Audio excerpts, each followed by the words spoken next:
From every strand on the line of your reel, to the rods, to the anglers, to the lures on the end of your hook, let's talk about those big bass here on Co-Angler's Corner with your hosts, Rob Welch and John Soukup. Good evening, y'all. How you doing? I'm John.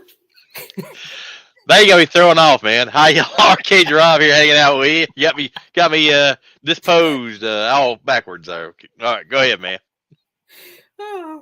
Well, tonight we got a gentleman from Oklahoma. I don't know if he wants me to call him a gentleman, but he's a man from Oklahoma, Mr. John Soukup. He's very good with a jig. Won a lot of money with it. And last time we had him on, he was talking to us about that's one of his favorite ways to catch fish. So let's bring John in and learn about jig fishing. Hey, what's up, buddy? Sir. My wife likes to say I'm a gentleman and a scholar. Yep. There Hey, you my go. preacher used to say that. My preacher used to say that in Mississippi 100 years ago. Hey, it's under it. Well, I didn't want to It's start under the show off offending you, so. No, yeah, I'm easily offended. I could tell by your Facebook. It's under it. Yeah. Sit on top of it.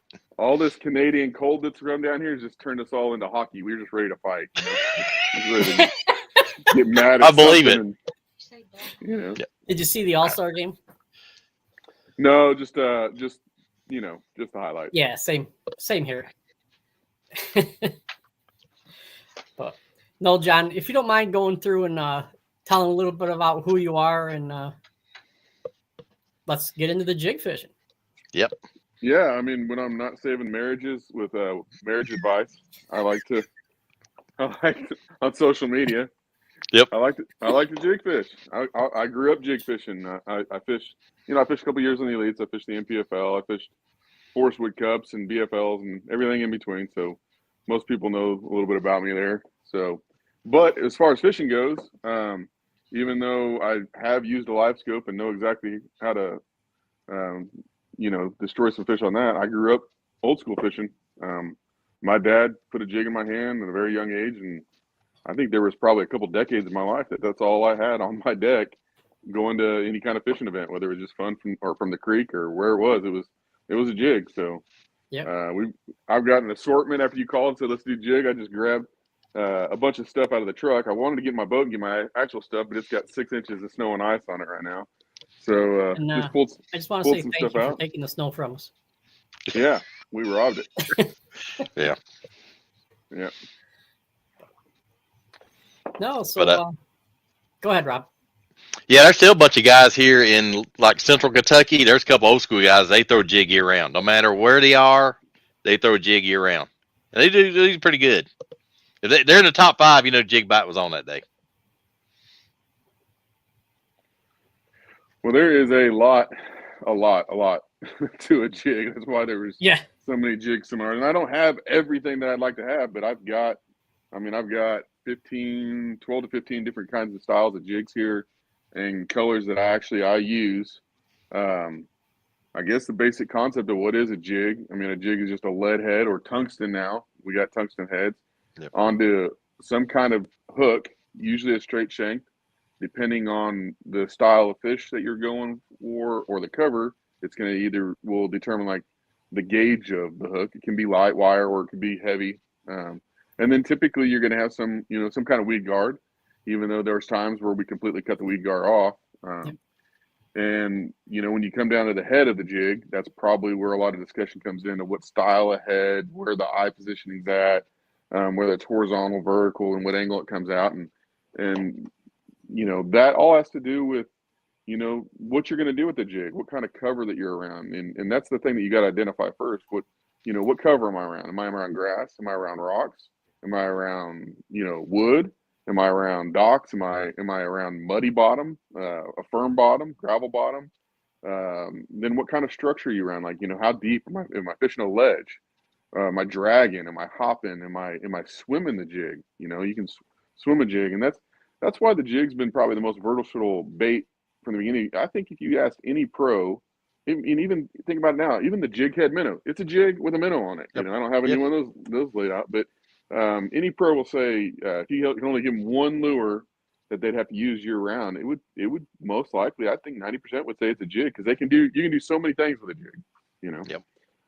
For goodness sakes, the chatterbait is, just a jig with a blade on it, So I've got them all spread out here, and I've got my favorite colors. One thing you're going to see when it talks about colors, to get that out of the way right off the bat, I'm pretty neutral. I pretty much have 3 colors, and that's it. I'll show you guys here. These are 2 different Arca style. I do black and blue, dirty water in springtime. Sometimes when I'm around tannic water, I'll use black, and then a brownish green. This is actually a brown. I lean a little bit more towards the brown than the green. I used to do a lot of green pumpkin stuff, but the brown, can kind of go anyway. And so I'll just bring these 2 colors with me. Now the other color that I have, is a white. So this right here is a swim jig, and we'll go into that. But a little combination, and we'll kind of go through that right here. This is a football jig, and if you see, it's just like the brown. It's got brown on it, and it's got white on it. And there's a football head and shiny, and we'll get into that when we get into it. And cool. Everything else you see here is literally, that's it. Those are the 3 colors that I have with me. One of my swim jigs that you see is really green, but it's got a little bit of blue and orange in it because, for a bluegill looking thing for swimming. Yeah. So I'm pretty simple when it comes to colors. I think that as long as you're kind of in the realm of what the fish are looking at, for example, if they're looking at feeding on craws or they're feeding on bluegill, things of that nature, I'm going to use, my browns. If in the springtime, when they first come up, the craws, before they molt, they'll start turning black. So that's when the blacks and blues, blacks and reds will work really good. If I'm looking to swim something and I think they're on big gizzards, and I'm just going to be using a big bright white bait of some kind. So those are really the simplicity of how I choose my colors. The KISS method, the KISS method. Yeah. Can't beat it. Keep it simple. There you go. So what's your setup for them? You probably have a couple different setups that you use depending on what jig you're throwing. Yeah. I can kind of go through the setups now, or I can go through as I look at the jig. I'm looking down. I got a big table laid out here and everything. Oh, you good? Where to start. But that's up to you. I've got everything. So, my typical jig setup would be an older school flipping rod. Okay, so like a 7/6 length rod. I am taller, so I do like that little bit longer rod. The only difference in most of my jig rods would be I would want a little bit slower or softer, however you want to verse it, tip. You want to let it load a little bit more. You don't want to pull that bait out of that fish's mouth when you first feel them suck in, especially on smallmouth. Usually it's the second thud that you set the hook on, and you kind of and my hook set's more of a reel into and pull when the bait's deeper. When it's shallower, then I'll pop it more like a flipping a Texas rig, something like that. So if it's more close combat, then I'm going to be able to do something a little bit stiffer because I'm wanting to pull them away from cover most likely. And that's the reason why I'm doing that. Maybe a little bit heavier rod. If I'm around a dock, like I'm skipping up underneath the dock, then I'm going to use more of a 6'11" to 7'2" is kind of the range of rod. And I want that to be a heavy. I don't want it to be medium heavy. I want it to be heavy. You lose leverage because the length of the rod's shorter, but you have to have that just to get that roll cast, because you need to get the tip of that rod closer to the water surface when you release to get that skip back in there. So you feel a little bit naked, you don't have that leverage, to pull that fish out, but you need to be able to get that stiffness to get them going on that. When I'm throwing, so I've also got these kind of jig heads too. I got some Ned rigs, shaky head, wobble heads. Yep. 2 different kinds of wobble heads. I can show you guys here. All that would cover anything from a worm this big, a biffle bug, a shaky head, and a little Ned rig that I made out of a Cinco here just a second ago. We can put all that on. So when I'm throwing my shaky head stuff and my Ned rig, I'm looking at a spinning rod 95% of the time. And I'm somewhere in that 7'2" to 7'6", depending on the cover that I'm around. I like the longer rod if I can get away with it. Sometimes you can't, when you're finessing stuff, like the lighter line you use, then I'll go down to the 7'2", but the 7'6", once again, it's just all about leverage for me. I found out a long time ago that it doesn't really matter the expense of the rod when it comes to landing percentage. It seems like I've used some really inexpensive rods, and when we kind of started to get that craze where they started pushing the rods over 7 foot and up to the 8 foot, I started finding out that my landing percentage was really high with longer rods. And so I use the longest rod as I can possible most all the time. Now, there's times where a shorter rod, to impart the right kind of action or to get around cover, I have to use a shorter rod. Yeah. But for the most part, I'll use those longer rods because I want to just especially on the shaky head stuff or Ned rigs, I'm just reeling into that fish. I'm not setting the hook. I can tell you a story losing an 8-pounder. You follow Oklahoma, which is huge in Oklahoma bass, flipping a shaky head, and a bass grabs it right at the surface. And I got so excited I did one of those hook sets like that, and he just rolls over and spits it out. Like that's not a shaky head fish. You just let them swim and you just reel into them and you just give them one of those, and that hook will pop out and land them. So I will say this as far as rods go on the wobble heads. This is a very big must for me. Anytime you're throwing a wobble head, whether it's a biffle bug or a big worm, I'm going to use a flip and stick rod. I want a heavier rod. You're going to have to penetrate that, and you want to get that fish moving quite a bit. If you will lose a lot of fish if you're using too soft of a tip of a rod. So where on a jig, like a football head jig, I may use a 7/6 medium heavy rod. If I have this out, I'm going to use more like a 7/6 heavy because I'm actually penetrating plastic to get this, through this plastic to get that fish. So those are a couple of the details I got there. Line, man, most of the time I'm using as heavy line as I can get away with. If I got a 3/4 ounce jig or a half-ounce jig I'm flipping under dock, I'm going to try to use 25-pound test if I can, fluorocarbon. Yeah. I don't ever go under 20 if I'm on a dock. I just now I'm also considering in my mind, I'm in the Oklahoma area. It's a little bit dirtier. There may be some guys up in clear water that are talking about smallmouth. They're like, well, that won't work. Okay, that might be a situation. If I'm using a football jig, I'm using as heavy line as I can get away with. Yep. If they'll let me, I'll use 20, but I won't go down below more than like 15 typically. For a 3/4 to 1 ounce, this is a 1 ounce, jig. My diameter line is more for that purpose of just getting deep. If I go 35, 40 foot deep, I need thinner line just so I don't have to drag. When I'm swimming jigs, 2 different style swim jigs, we'll go over here in a second when we get there. If I can, I'm using braid. If I can get away with it, I'm using braid because I'm swimming it and I'm casting over things. I'm doing all that you can do. A lighter swim jig, most of the time I'm keeping it up on the surface. So you want it to float a little bit higher. So there's just no reason not to use that. Now, if I'm in really clear water and I'm not over a lot of cover, then I'll go down to fluoro. Spinning rod stuff, I'm 90% of the time I'm using 8-pound test. If I have to, the Ned, I might go down to 6. And if they're really eating it, I know I'm on it, and I can use a heavier shaky head, for example. If I'm getting away with using a 1/4 ounce shaky head and it's largemouth and I'm around timber, I might go all the way up to 12 to 14. And at that point, I've transitioned to where I'm using a braid fluoro leader. So I'm using braid. My braid will vary from 8 to 30-pound test depending on the situation, and then my leader will go from there. So anytime I'm using the wobble head stuff, I'm moving that bait and I'm fishing for big fish, especially if I'm throwing this thing on a wobble head. I don't know if you can see this, but this thing's a big old worm. I'm going to use 20 pounds, 17 at the minimum, but 20-pound test because I want that leverage. I want that penetrating power that fluorocarbon has. Absolutely. Nice. We got a couple comments we're going to run through real quick. All right. Barking Ruger says, the man, the myth, the legend. Let's go. What's up, buddy? And Die Hard Anglers says, good evening, everyone. Hey, what's going on, Jared? Daniel says, hey, John Rob. Hey, Dan. Barking Ruger says, John, we're living proof these boys will let anyone in here. Yeah. We came boy in Joe's out. Yeah, I think so. That's what Gary he's with doing. Die Hard Anglers says he throws a jig year round. Good plan. Andrew Pulliam says, hey, guys. Hey, Andrew. What's going on, buddy?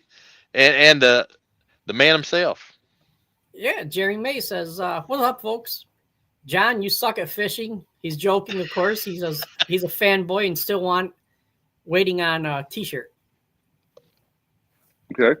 Ashley Klaus says, "Hey guys." Yep, had her just on Monday. Wants to know what she wants to know what brand of jigs you use. What brand line? What brand line there? Line or jigs? Line. Sunline is what I'm using now. When I talk about the 20 to 25 and going under docks, there's a specific line that I use. And you know what? We're right here, so. All right. I'll just pull this thing out. Good thing he has pants on, right? You know what? Hey, I did it about 20 minutes ago. I had the thermal what do you call it? The sleeping pants on. And I wonder if I should change this. My wife was like, "You probably." I was like, "Yeah, I probably should." So this is the Sunline 2CFC. You guys can see it. Now the reason why it's unique is it's you see the orange. You guys can see it almost all looks orange. So it's metered. So you got 3 feet of clear fluoro, and then you got 2 feet of orange line. Anytime I'm around heavy cover, grass, docks, and I'm flipping and it's close, and I'm wanting a line watch, I'm throwing that. I mean, it's just as I get older, my eyes don't see. I love the line watch. I feel naked when like what's going on if I can't see my line, and also I can count. So if I throw over to a spot and I'm fishing, and all of a sudden I see my line, and I know I'm in 12 foot of water, and I see 2 meters of line go right, so I know 6 foot down, and the line just stops. It's either on something or the fish has got it. So I feel like you pick up a lot more. So that line right there, that's Sunline's 2CFC. This stuff right here, it's become my favorite line when it comes to flipping. Now, if it's not really a lot of, I'm not going to cast it on long casts for football jigs. It's not really designed for that. It's close quarter stuff. So if I get away from heavy cover and stuff, I'll go back to just Sunline, shooter. But I got you. That's amazing. That's pretty slick, man. I like it. Yeah. So like the old what do they call it? Lead line they have for trout fishing. Yep. Lead core. Absolutely. All right. Jeremy says he's been jumping on the BFS setups. What's your thoughts? We're talking jigs. Yeah, is that the real BFS, the real stuff? I think he's talking about the finesse. Yeah. And then Ashley comes back with the brake finesse real system. Yeah. Yep. Yeah. She throws sniper. Nothing wrong with that. Barky Ruger, he's our age, so he's old. He can't beat the high vis. Yep. Sunline's the best to use. Yeah, it's top notch. It's got good quality. And Barking comes back again and says, "I'll ask before Ashley does. What knot do you prefer for connecting braid to leader?" I throw an FG when that knot is exposed. Most of the time, I haven't got to where I'm doing it on my flipping stick yet. I know guys are, so this is just strictly speaking spinning rod stuff. I want that knot to slide through as easy as possible. And the thinnest knot I've ever come up with is FG. It gets frustrating tying it sometimes. And then I got the one, and I don't even know the name of it. It's probably a uni knot. I think that's what it's called. I'll tie that real fast inside my reel because it just, I can tie it real quick. Yeah. But Jeremy says he uses the lefty cray knot. Yep. I've heard about that one. Yeah. Jeremy tried to teach me how to do that, and it didn't work. Takes practice, man. You got practice. Yeah. All right. So where do you want to go to next, John? This is your show. We're just talking. Ooh, yeah, man, I will accept questions. I promise you that. So I'm going to just literally move left to right through my table. These are literally the jigs that I bring with me for every tournament. They're in my truck. I got like a mini Bass Pro in my truck, and these are my replacements. So this is what I have in my boat. Nothing different, maybe a couple strands of color different or something like that. But this is one of my favorites that I do have some problems with it. And I know a company that's making one similar, but this is a Kitech. This is a tungsten. A buddy of mine showed this to me. Tungsten jig head. And really started getting into this when I was going up north for smallmouth. When I was at Lay Lake, wait, was it Lay Lake? No, I'm sorry. Smith Lake last year in the elites, we were fishing for Kentuckies, and I had some Kentuckies found on a ridge, and I would definitely throw this thing out and let it sit, and they'd come and eat that up. So what's unique about this is it's really small, compact, really small hook. So for smaller mouth fish, And this thing right here is a ½ ounce, even though it's just, Wow. this is next to a standard ½ ounce. So you can see it's a lot smaller. So anytime I want something more compact, that's what I'm going to throw.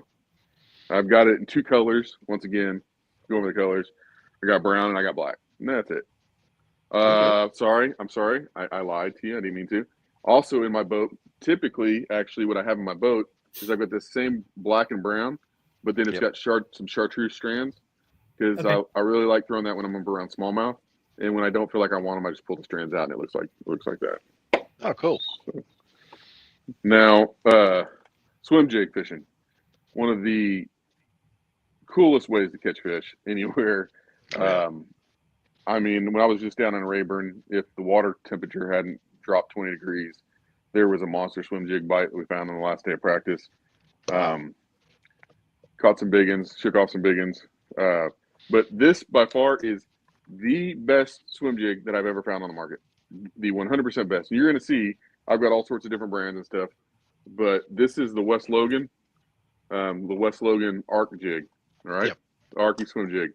And what's neat about this, now I do 2 colors. I do bright white, and this is like a kind of a bluegill color. Yep. Okay, there's the thing. You guys will notice it's got that triangle shape. Yeah. And that triangle shape, when you're talking about coming through grass and over the top of any kind of cover, it keeps things level. And also the way that the eye is come directly this way instead of from the top, pulls and penetrates. So then when it hits cover, it's got that little skid mark.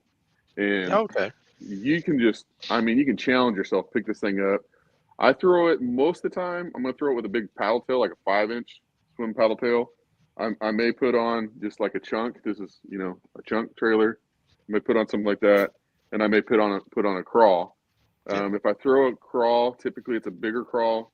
And I'm wanting to keep it up higher and flap it. I'm throwing a minnow on it. Then I'm just kind of swimming it and reeling it, let it go deeper, things of that nature. So bigger profile, can look like a bluegill, can look like a big gizzard around the bank, and especially in the springtime, pre-spawn, post-spawn, pre-spawn, especially, but you can do it year-round for sure. Anytime you're on grass, fish are going to be feeding on bluegill, brim. Pre-spawn, their females are really trying to feed up. When the males first came up and the females get there and they're still wanting to eat a little bit because they know they're about to burn a lot of calories, that is amazing bait to put on the cover. Absolutely. This right here it's a spit and image swim jig. This is a 3/4 ounce, and I use this. I'll put a big gizzard shad trailer on it like that, and we're swimming this 3/4. So if anytime I'm around deeper grass, I'll throw it. But anytime I'm in open cover, around timber like at Fork or something like that, I want to swim a jig. Big meaty hook. It's got. If you can see, the weed guard is not very thick, so it's not designed to be put around a bunch of cover. It's designed to be softer and thrown more like a swim bait, if you will. I got you. Where the West Logan, it's got pretty good weed guard there. It's made to really go around and cover. It's probably got, I'm going to guess that's a 4/0 hook. Strong, sturdy. It's got a nice plastic guard as well. Got you. Okay, this right here, we call this the Soukup jig. A buddy of mine, you're going to see some of this. I had them made 3 years ago. I've had them made forever. I think the original concept of this came from, I think it might have been Jewel Bait Company originally did a smoked peanut butter jelly smoke, I think is the name of this actual color. Now, I've brightened it up, so I'll use a little bit wider ones, and I use a silver head a lot of times. Yeah. And I'll tell you the reason why. Because if I want this thing, if they're out deep on our ledge, now when am I going to throw a football jig? When they're on ledges or when I'm dragging? Anytime I'm dragging, not around a lot of heavy cover, open ledge situation, I'm going to drag a football jig. It's going to land. The tie is horizontal, so it kicks up here, and I can pull here, and it's going to drag like this. Most of the time, I've got some kind of crawl trailer on it, most of the time. And if I want this to look like a crawl, well, I just put a green pumpkin on it. So now it looks more like a crawdad. If I want this to look like, let's say, Pickwick Lake, for example. Last time I caught them real good on this particular jig, I was at Pickwick, and they're feeding off of shad. Well, I'll put a white trailer on it. And that there comes in why I got the shiny silver head. So when it comes falling down, 20 foot deep, it comes flying down, they look up and the sun's shining off that. So it's kind of like a jig and spin a little bit. So that's something personally that I do. When it comes to football jigs, 3/4 ounce, 1 ounce, I got these in my book. This is literally the only thing I bring with me. Literally the only thing. Now I've got some 1/2 ounce and 3/8 ounce that are jig heads that are more the black and blue and the brown that I'll bring with me. But that's if I'm up shallower, lighter cut, stuff like that. When it comes to pitching docks, flipping, anything of that nature where I'm going to be around on cover, these are the two that I've got. They're both the same thing. They're Arky jig heads, just Arky style jig heads. These are homemade, black and blue, brown. You can see I've kind of cut some of the top strands off, so that one's kind of a little bit pokier. I throw this with a, right here, this is, Berkeley trigger crawl. I'll put a trigger crawl on here, and that's, 99% of the time, I'm throwing either black or blue, and I've had some really good days on docks. That's the only jig that I'm throwing now. I've got another jig here, and forgive me for not remembering off the top of my head the name of the company. This is this is green tackle, greenfish tackle. Yeah, greenfish, company. Yeah, greenfish. So this is the same thing. It's a combination between an Arky head, and it's just an enlarged Arky head, but it's got a little bit more round. So but the way that the angle, you're going to see this. So the Arky head I have, you see how that comes this way? Yep. So I can swim that. Now this one comes this way. See the eye, the difference? Yep. So this one's going to be made more for when I'm wanting to drag a heavier jig. All right. So this, like I'm around docks or heavy cover brush piles, 20 foot. I can't get this through a 20-foot brush pile very easy. Not without hanging on. Right. Now this has got a little bit of head to kick off, and once again, everything you're doing with a jig, my dad used to see all the time. He fishes for big fish. Jig is a big fish bait. So you can see heavy hook, heavy wire. It's got the rubber skirt. It's just a big profile deal. This is I think Tyler Williams has made a living this last couple of years throwing that jig. So those are my standard that I have with me, is just like jigs. Then you got your jig heads. Like here's a Ned rig, right? Yep. I just take a little Cinco, cut that dude in half, and boom. Now you got the little Ned rig going along. This is my standard shaky head. This is a Strike King round bend. I throw it on a Strike King worm. That perfect plastic. Yep. I throw it on green pumpkin 90% of the time. I'm showing you my backup color, which is a peanut butter jelly. Yep. Because I don't want to use one of my green pumpkins right now because I'm about out of worms. But that perfect plastic will stretch and go forever. Wow. This is the I've used this for over 10 years now. I don't have any other shaky heads with me when I'm shaky head fishing. That's the one I fish. I'm gonna throw the Ned rig when I've got a lot more exposed cover, like rocks or something like that I can't get hung up in. I'm not gonna throw it around a lot of wood at all. It's not smart to throw it around wood. I'm gonna throw it around smallmouth. Smallmouth seem to like to spiral a little bit better, be a little bit more aggressive. I'm gonna throw this a lot more around largemouth. So that's kind of my. Then you got the hard head, the old wobble head, the old biffle bug, and I still throw the original biffle bug on it. So it's gonna go on, thread on just like that, go around, and I go ahead and T-expose it just a little bit, and I tuck it back in.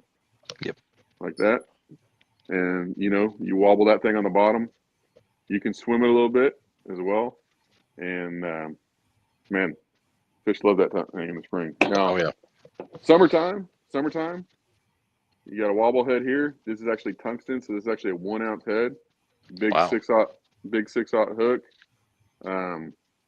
This is gonna be like your Kentucky Lake, your Pickwick Lake, your Grand, going deep on Grand, your lakes like that you got big schools, big fish that go deep, and that is a jig and worm fish killer in the summertime when they go in the deep ponds. Of course, it's going to stand up. It's just a mega shaky head. So I'm throwing a shaky head, but I'm throwing it on 20-pound test line and a 7.6 swimming stick. So I wonder how that would work up here for the smallmouth. I don't know about that big worm, but I think you could take that wobblehead and put like a speed crawl on, and really get their attention. But the big worm may work. I've never done it for smallmouth personally myself. So cool. And that shaky head is a killer on spots. I know around like Lake Cumberland and Del Hollow, that's killer on spotted bass up around here. Yeah, I think that would be my. If someone said you could only pick 3 baits, that would probably be maybe my second pick that I'd have to have with me at all time to make sure. I mean, as far as filling limits and even catching big fish, that shaky head, you can catch them everywhere. Absolutely. When I first learned how to throw a jig, the guy that taught me, he said, I have 3 colors: black with a black trailer, black with a brown trailer, black with a blue trailer. There you go. Nothing wrong with that. Hey, I will say one thing that we haven't talked about is like when you're up on the James River in places that have crabs, you want to go with a black and blue, but you want to go with like a sapphire blue trailer. Yeah. Because you want it to look more like the crabs and stuff like that. So that's another time, that you want to use a blue. Yeah, that's all he would throw, sapphire blue. Oh, wow. Great color. Yes. All right. Anybody got questions for him? Barking Hoover says we call that the Tuesday rig. Tuesday rig. That must be a Mardi Gras thing, huh? Barking Ruger, is that a Mardi Gras rig? But I was going to ask you on the swim jig. Now, do you do the Alabama shake, or you kind of mix it up, see what the fish want on your trees on the swim jig? Dream? Yeah. So I don't come from the Alabama shake area. I'm coming from more like I'm swimming it more like a spinnerbait, chatterbait kind of come through. So, and we don't have a lot of grass in Oklahoma. So, but when I go down to like Texas, it's around grass. Yeah. When I say grass, we're talking about emergent hydrilla and stuff like that. So you're putting more of a paddle tail and you're letting the paddle tail do the thing. And now, as I've gone, to Alabama and gone southeast to Eufaula and the different places, I've picked up on the shake, keeping it high when you've got like willow grass and things of that nature that they're that aren't emergent. You're trying to keep it and just hit the holes. That's the only way you can fish it. If you throw too light of a head, you don't get that reaction from them. So you got to throw a little bit heavier head, and then you just have to keep it moving. But I mean, that takes a skill set of its own to do that all day long, just to sit there and. But yeah, time and place, I guess. Oh yeah, definitely. And then on your wobble head, do you do anything besides? Do you do it kind of fast or stop and go? I've kind of messed with the wobble head a little bit last year, but is there any guidelines on retrieving the wobble head? Well, I mean, fortunately, I come from where Tommy Biffle created it, and I know from his direction and just hear him preach to everybody.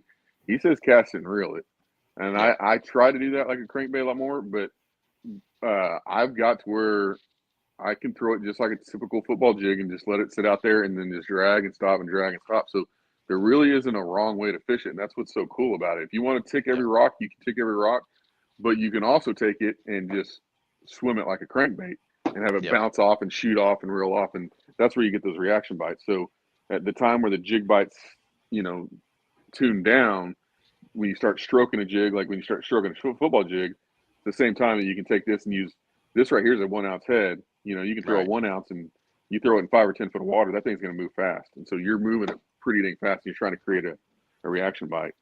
So, and it works shallow. I had a tournament over Center Hill near Nashville, and the boater's flipping the jig. I started flipping that shallow through the grass, and I'll fish for him. So really impressed me.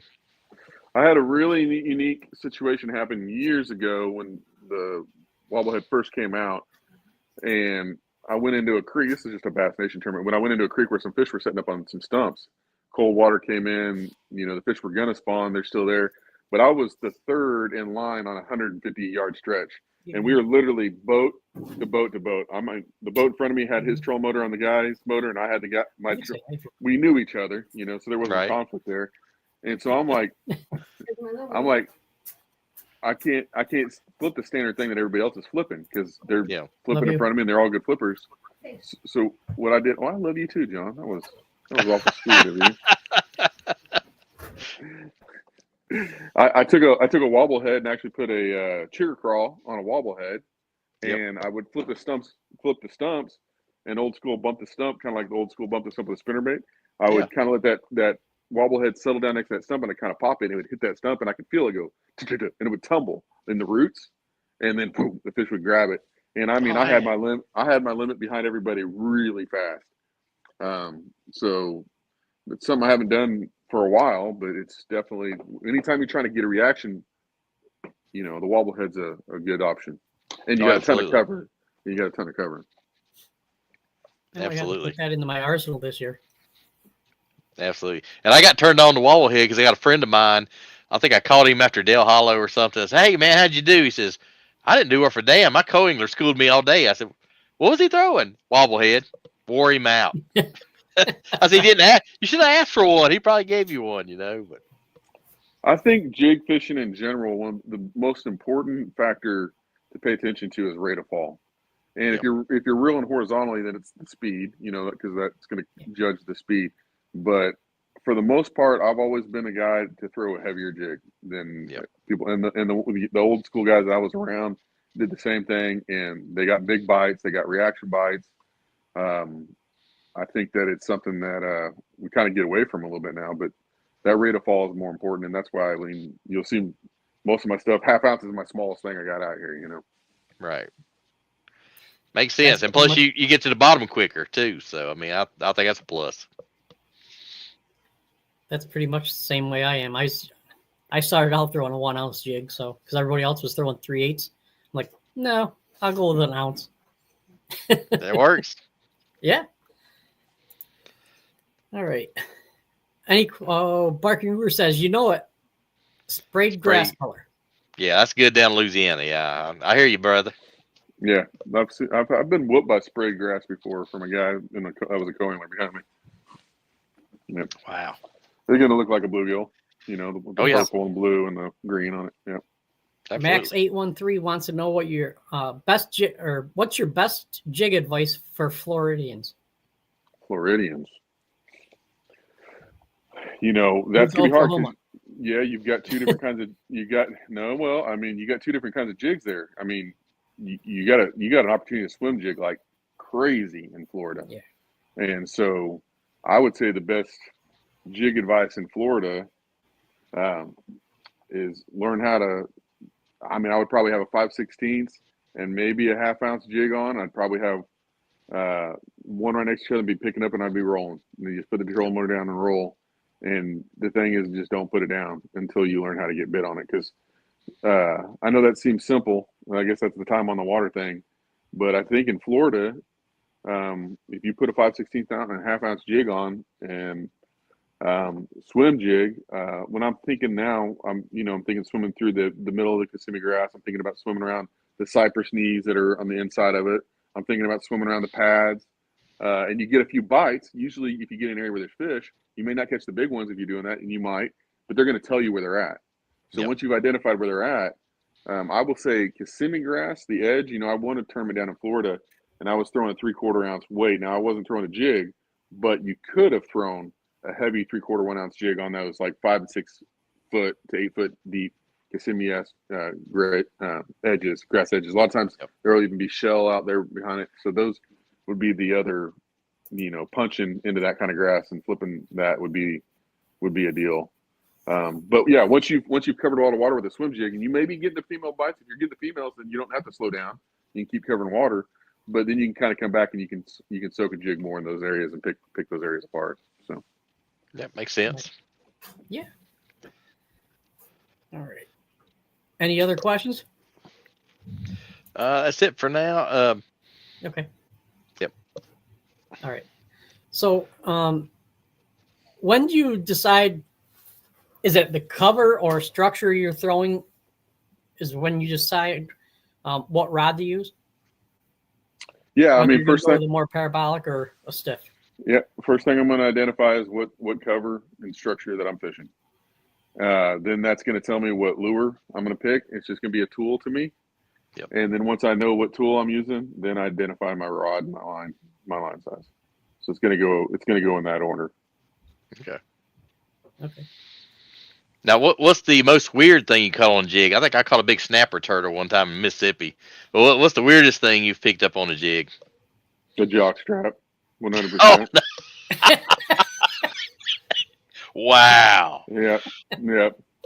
Somebody was getting a jiggy with it at one point, and I came along and cleaned up house.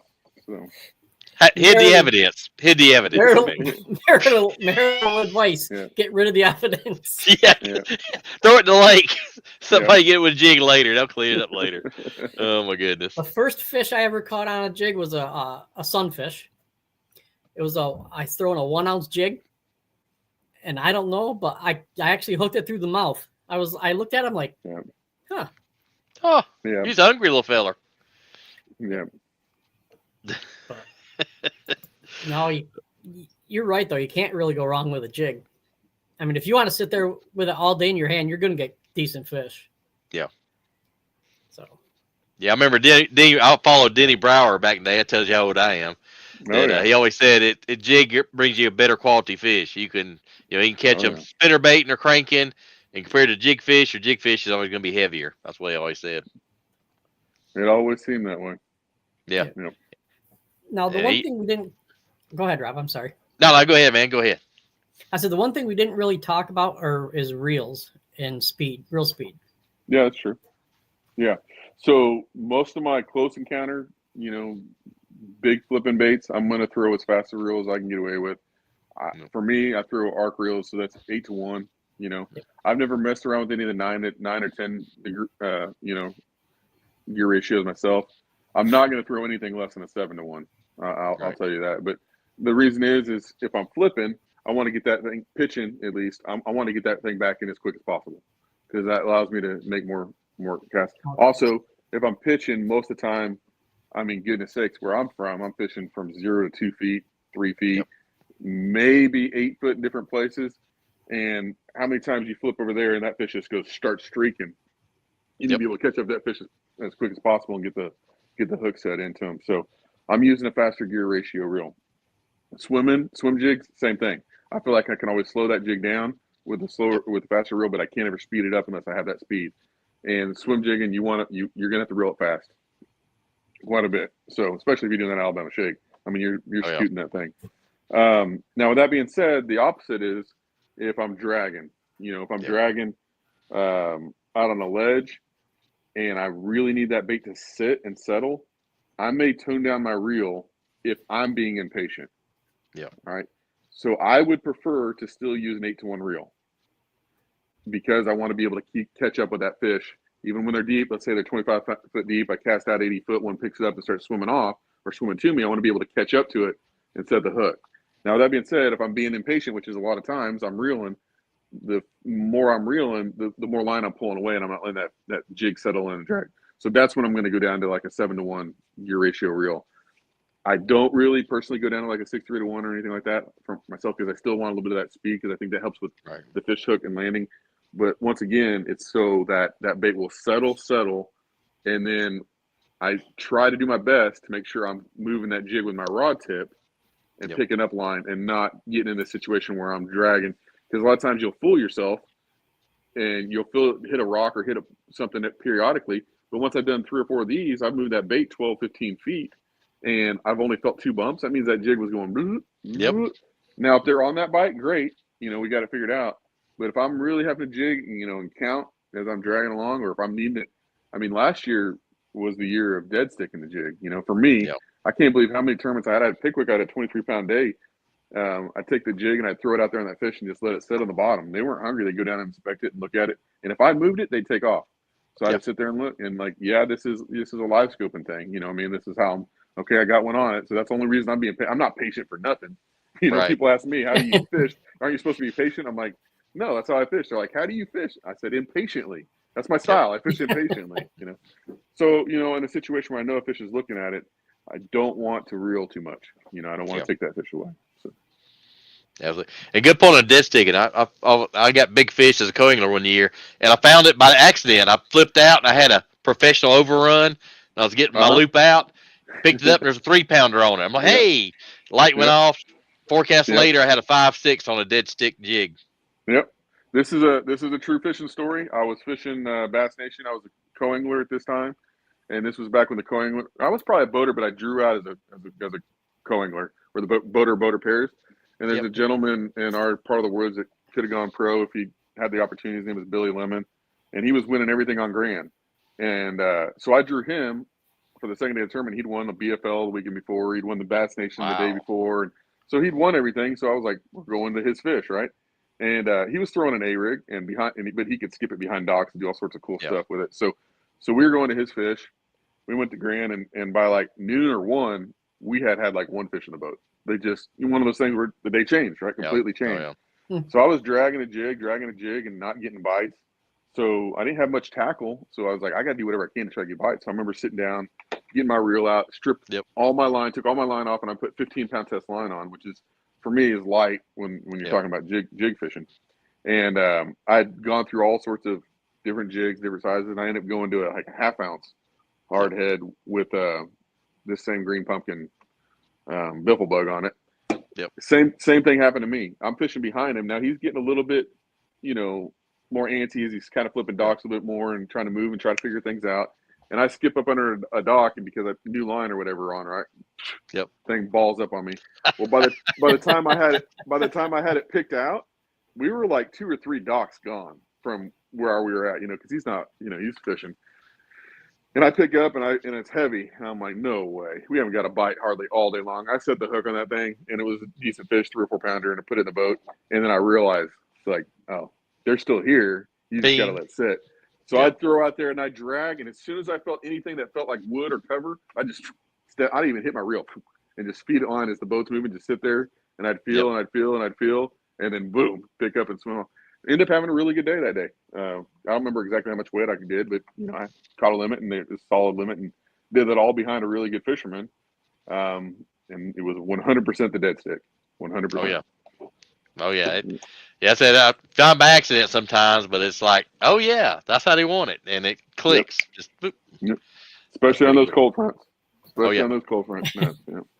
Yeah, and you talk about a shaky head. I had a event last year on the BFL, and my boater I think I just threw up my shaky head to shallow. My boater got a fish, and I'm netting it, and he says, "Hey man, I think I saw your rod jump." I said, "It's probably it's hung up, but I'll get it in a minute." And it was like 5 or 10 minutes, and then I had yellow braid on it on a spinning rod, and it was like in the middle of the cove. I'm like, "Oh heck!" So the fish was on it. I don't know how long he was on it, but he had it. So that's funny. Yeah. Barking Lures has another comment here. Yep. There we go. Wants to know what's your opinion on the Cliff Crochet deadbolt reel with no drag, fully locked in hub?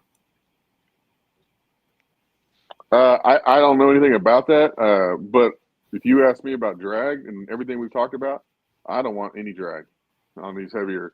The only time that we've talked about that I don't want drag on my swim jig. Because when I'm swimming that thing, and we got 65, 50-pound braid, 65, and they eat it, I'm jacking them. I want moving them over cover, around cover, and I just want them coming in, and we'll get in the live well and we'll talk about it. You know what I mean? And so same thing with my 3/4 ounce jig, my 1/2 ounce jigs around docks. My football jig is a time that I may go to a little bit of drag. Reason being is if they're deeper, you don't have to sit. You're reeling into them a little bit more, so you got room to play them. Shaky head, obviously, we're not talking about that on a shaky head rod, the spinner rod. We got drag. You have to have drag on those. So for the most part, 90% of my fishing, I don't got drag either. I mean, I'm cranking that thing down. I'm cranking it down. Yeah, because you got the heavy line. You already got the heavy line. They're not going to break that. Yeah. Get the old vice grips out and go to town. That's right. Crank her down. Yeah. So if I was just learning how to throw a jig, what would be 3 pieces of advice you'd tell me?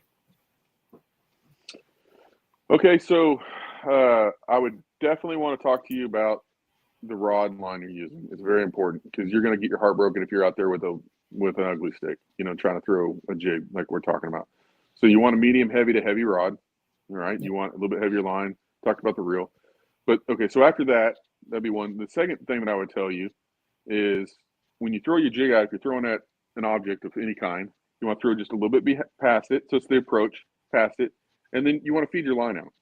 You don't want to hit the reel right away, because when you do that, you click and you get that pendulum. Now you pulled your bait away from that cover that you're throwing at.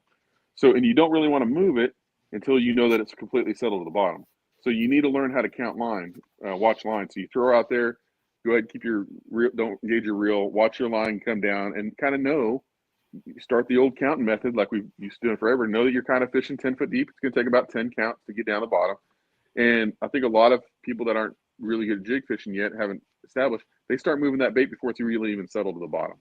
So let it go ahead and get settled. Let your line fall and settle. Most of the time that's good anyways.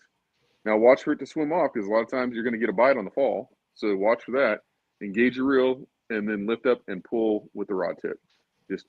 And then you got to remember, if you pull your rod tip just like this, if I do that, that rod's 7 foot up there, it just moved 4 foot.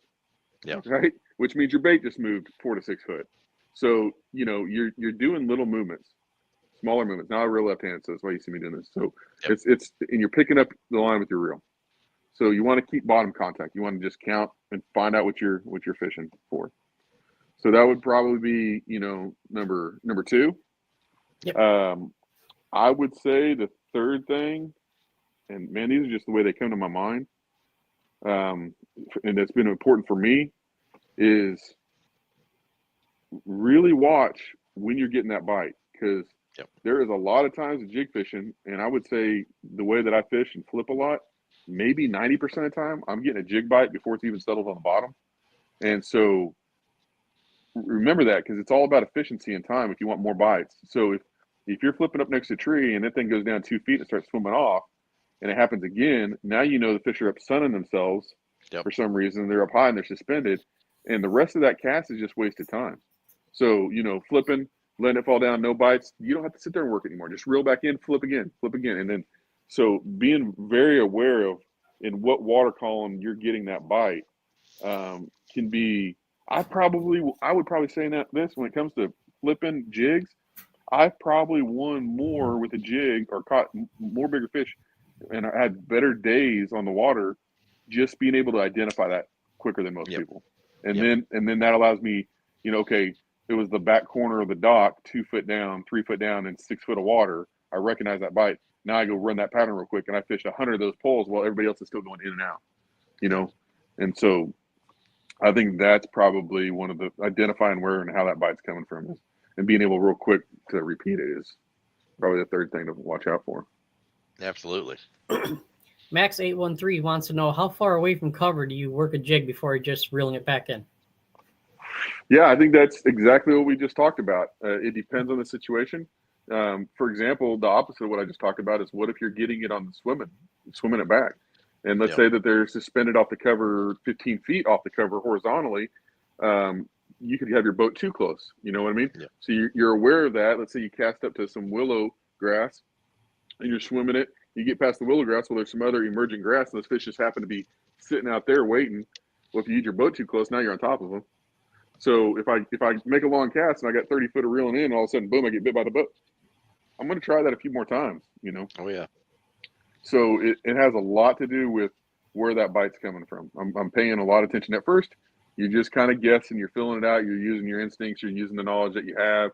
You're trying to put some things together. You think they're spawning on stumps. I'm not going to move it that far away from the stump before I reel back in, for example.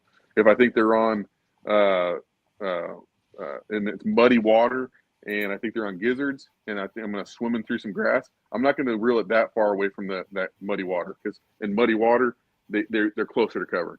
If it's clear water and I think that they're, on some kind of shiner and they're smallmouth, goodness sakes, man, you might have to reel at 40 feet, beyond that, because they'll follow it the whole time and they're just like, yeah, and then they decide to attack you when it comes upwards. So, I'm paying attention depending on the circumstances. I'm really paying attention to how I'm getting bit to really answer that question. Awesome. Absolutely. Well, John, we're almost an hour in. Wow. So, Top flies, you have fun. We did it. All right. So what's your last time we asked you, and I can't remember what it is, but what's your favorite homemade cookie? Oh, I think I said snickerdoodle last time, but I just had a chocolate chip cookie my daughter made today. and it was the best cookie I've had in a long time. I don't know. Oh, awesome. She's 11. She's getting good. My daughter's getting good at cooking. I mean, this is good. This is a bad combination for me. They sneak in there and make something. They don't even ask mom anymore. They just come bring it in for me. Oh, wow. Good problem to have. Yep. Yep. All right. Just so she cleans up her mess, though, or you'll be in trouble. Yeah. Yeah. Right. So do you want to go ahead and talk about some of your sponsors now?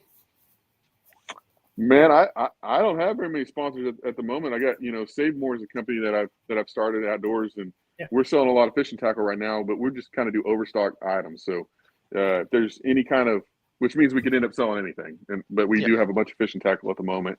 So if you're looking for, fishing tackle at a extremely good price, this is not used tackle.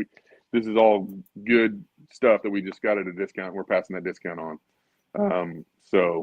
Other than that, man, it's just home and the wife right now. We got Odie Hammer Rods is one of my sponsors that I'm really working with. Excited to see what we can build from there. If you guys haven't done anything there, check out Odie Hammer Rods. We've got a lot of the bigger custom rods that we're using to catch some of these bigger bass down in Texas. I think I'm pretty sure there was like a 16-pounder or something like that caught on one of the rods. So those are going to be, we're going to be at the Bassmaster Classic, and we'll have those there as well. Oh, cool. All right. Good deal. Awesome. Yes. Thank you very much, sir. Appreciate your time as always. And if you're just tuning in, you're going to have to go back and watch this whole show, because you basically got a master's class on jig fishing from one of the best in the game right now. Lots of jig juice in there. I'll go ahead and say it. Yes. So we're all married. Would you like to share some of your words of wisdom for us? Oh,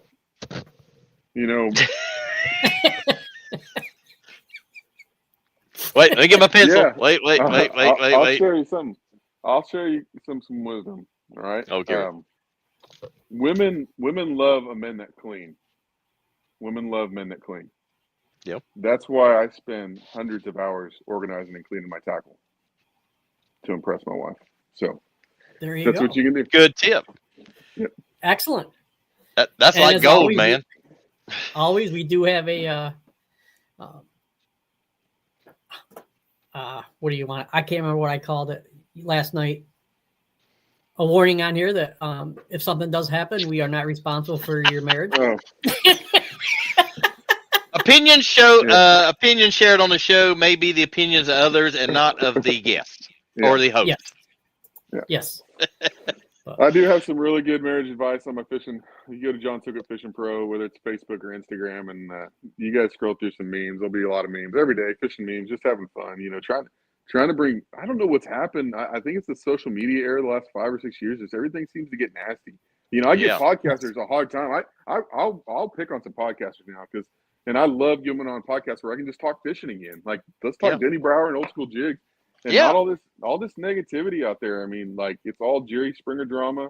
It's sickening. It's not healthy for any of us. It's bad it's bad. I mean, I don't know if everybody understands how bad it is for the industry, how bad it is and everybody wanting to fight real quick and talk about all this junk and make up lies and all that stuff that's going on. So, I do pick on some podcasters now. I don't necessarily call them out by name, but if you're going to do some negative stuff, we might do some jokes on some podcasters. But other than that, we talk about just fishing memes and tell a little bit of fishing stories here now. I got a lot of fishing stories. I need to start get on there and tell. I've all of a sudden became one of the old guys, which is kind of weird. Older guys, I should say, not old guy, but older guys. Where I'm like, I got stories from 20 years ago, 25 years ago, and then these kids I'm talking to are fishing against. I'm like, these stories are older. They haven't even been alive as long as I got these fishing stories from. So yeah. Oh, absolutely. And that's what we started this podcast to say, hey, we're not going to go in all the drama and all that. So that's how we started out, man. We're 100% behind you on that. That's how we approach it. We don't do any drama or all that. No, I ain't got time for that. I'm not afraid to say Randy Blockett is one of the ones that causes all the drama. But he stirs it up. He says, "Son," Barking Ruler says, "Son, you're old when you need glasses to find your glasses." Yeah. Or you have them on your head. Your wife says, "They're on your head, honey." Oh, yeah, I knew that. Yeah. I will tell you guys what's going on recently in my life, though. I will tell you Okay. this. Sure. So I've got a 17-year-old son. We're dealing with him becoming a senior now and all that. 15-year-old daughter. She just had her quinceañera party. I don't know if you guys are familiar with a Mexican quinceañera party. So she just had that. Got an 11-year-old daughter. And then we've got a 3-year-old son. Now, the 3-year-old, his name is Joel. I won a tournament down in Eufaula, Alabama. Found out a couple months later that we're having a oops baby, I guess you call them. Isn't that what you call those kids when you're 3? When you're in your 40? When you're in your 40s? You call it a blessing. You call it a blessing. Yeah. Oh, that's right, a blessing. Yeah, I've done that. I've done that. Blessing. And I was at Harris Channel Lakes at a Mexican restaurant. My wife texted me in Spanish. Kids are all sitting around there and very sarcastic, very upset, not happy. It says, "Congratulations, you're going to be a father again."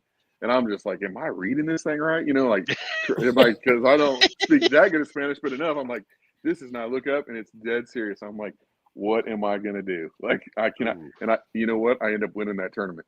So, like, hey, good mojo. Yeah. So, as I guess maybe the fourth child goes when you're older, and he's just turned 3 and he's not potty trained yet. And we've had all the other kids whooped in line by now. So this week with this ice storm and the snow, we got 3 inches of ice and like 6 inches of snow. The whole house is on potty train mission. And so we do these dances and we got him going potty like a big boy, potty like a big boy. We're giving high fives.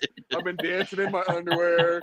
I've been, So we're 3 days in, and guys had some pretty good success so far. So that's good. That's what's going on in my world right now is we're potty training 3-year-olds. So.